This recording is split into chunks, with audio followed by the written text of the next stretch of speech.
stars. You know, I mean, I met some people who, I mean, I couldn't even speak. You know, when I met Gregory Peck, because his daughter Cecilia Peck did a show with me once, a TV movie, I met Peck, I couldn't even talk, you know, because all the movies started screaming in your head, you know, you grew up watching. When I met Brando, I met Alec for the first time, you know, I mean, all the movies I worshipped Alec. And the same with Elaine, because I was there.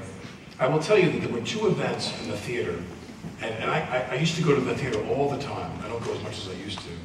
I actually go to the symphony now more than I go to the theater, but I would go to the theater in New York, off-Broadway and on-Broadway, quite a bit for 20 years.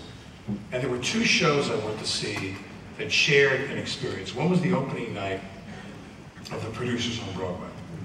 And when you went to the opening night of The Producers on Broadway with Matthew and Nathan, their original opening, I mean, the building lifted off the ground. I mean, people laughed so hard and they clapped so hard. And it really was like the funniest thing you've ever seen in your life. And tied with that was the opening night at the Public, before she moved uptown, of Elaine Stritch at Liberty that George Wolfe directed at the Public.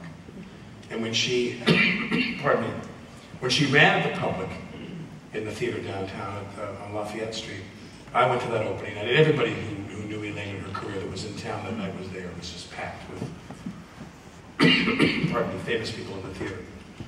And to see this woman, at that point she was probably 75 years old, and Elaine, who when I went with her, she couldn't remember 2 lines together. But she did a 90-minute show, a one-woman show, where she spoke in an unbroken monologue for 90 minutes.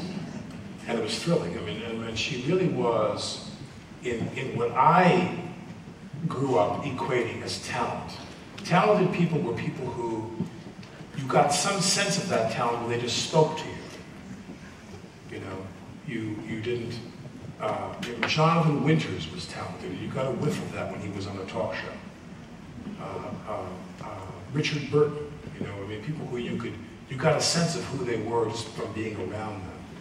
And Elaine was like that. Elaine was someone who, when you were around her, you just knew from the most casual conversation with her that she was this ferociously intelligent and ferociously talented woman who made the mistake that many of us make of trying too hard to have it your way. And this is a business where, you know, it's very hard to have it your way. And but she was, you know, probably, I had 2 women play my mother on TV. Julie Harris was one of them, and Elaine Stritch was the other one. So I consider that one of the greatest pieces of good fortune I had in my career. Take another question.